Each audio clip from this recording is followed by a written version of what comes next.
grateful here in Southern Luzon State University College of Engineering, Computer Engineering Department na na-reach kami ng IFTEC na para turuan kung paano gumawa ng mga 3D models.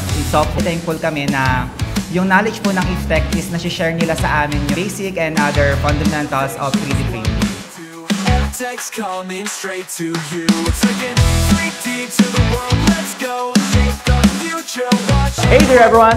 Great day! When I say great day, you say great day! Great day! Great day! All right.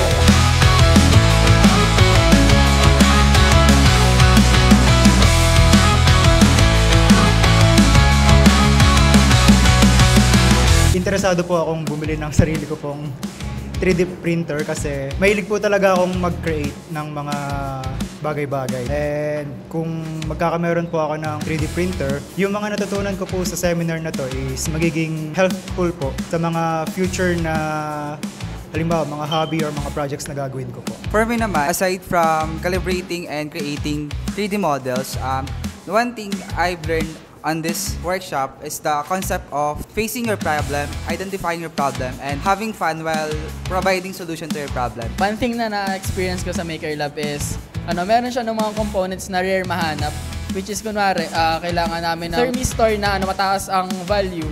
Sa ibang stores wala siya, pero kay Maker Lab meron siya. So yun, si Maker Lab is tulay sa sa mga components na rare mahanap sa electronics. To the world, let's go shape the future, watch it grow, sketch it, model, bring it to life with FTech here, the future's bright now.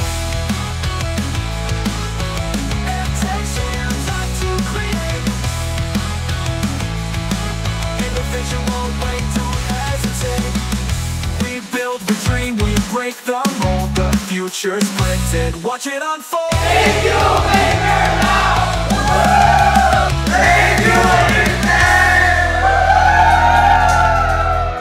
Luis?